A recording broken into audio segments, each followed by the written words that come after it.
Assalamu alaikum. Welcome to my channel in Learn English with Jahid.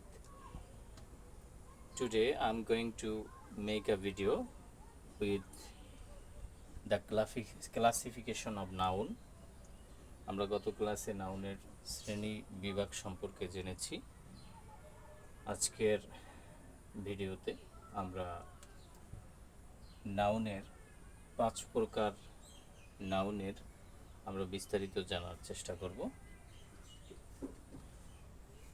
আমরা জানি noun 5 প্রকার: proper noun, common noun, collective noun, material noun, abstract noun.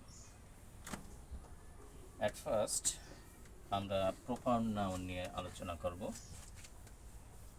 Proper noun জিনিসটা কি? Proper noun হলো সেই সকল noun যে নাউনগুলো দ্বারা কোনো নির্দিষ্ট ব্যক্তি, বস্তু, স্থান ইত্যাদির নির্দিষ্ট নাম বোঝায়। এবং প্রপার নাউন চেনার আরেকটি উপায় হলো প্রপার নাউনটি ক্যাপিটাল লেটার দিয়ে শুরু হয়। আর প্রপার নাউন এর মধ্যে যেগুলো পড়ে সেগুলো হলো যেমন বাংলাদেশ, BANGLADESH, বাংলাদেশ।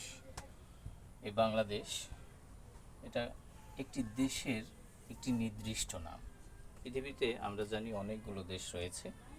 এই অনেকগুলো দেশের মধ্যে বাংলাদেশ একটি নির্দিষ্ট একটি দেশ, একটা নির্দিষ্ট একটা দেশের নাম বাংলাদেশ। আবার ইন্ডিয়া একটি নির্দিষ্ট দেশের নাম, পাকিস্তান একটা নির্দিষ্ট দেশের নাম। এরকম নির্দিষ্ট কোনো নামকেই প্রপার নাউন বলা হয়। তারপরে আমরা বলতে পারি কোনো মানুষের নাম যদি আমরা বুঝাই তাহলে আমরা বলতে পারি রহিম। রহিম কোনো মানুষের নির্দিষ্ট নামকে বোঝায়, এর জন্য রহিম প্রপার নাউন। তারপর যদি আমরা কোনো পত্রিকার নামের কথা বোঝাতে চাই, যেমন দি ডেইলি সান, দি ডেইলি সান কোনো পত্রিকার নির্দিষ্ট নামকে বোঝায়, এই জন্য দি ডেইলি সান একটি প্রপার নাউন।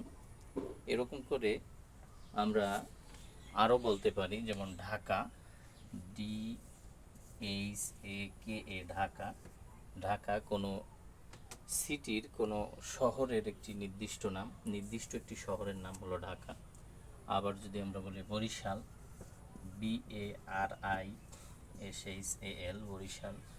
বরিশাল কোনো নির্দিষ্ট একটি শহরের নাম, এজন্য এই বরিশাল নামটি হলো প্রপার নাউন। এরকম করে কোনো নাউনের নির্দিষ্ট নামকে, নির্দিষ্ট করে কোনো নাউনকে বোঝালে সেই নাউনটা প্রপার নাউন হিসেবে কাজ করে। কোনো ব্যক্তি, বস্তু, স্থান এর নির্দিষ্ট করে কোনো নাম বোঝালে সেটা প্রপার নাউন হয়। এবং প্রপার নাউন চেনার আরেকটি সহজ উপায় হলো সেই প্রপার নাউনটা ক্যাপিটাল লেটার দিয়ে শুরু হয়। পরবর্তীতে আমরা যদি নাউনের আরেকটি প্রকারভেদ সম্পর্কে জানি, সেটা হলো কমন নাউন। কমন নাউন হলো সেই সকল নাউন যেই নাউনটা মূলত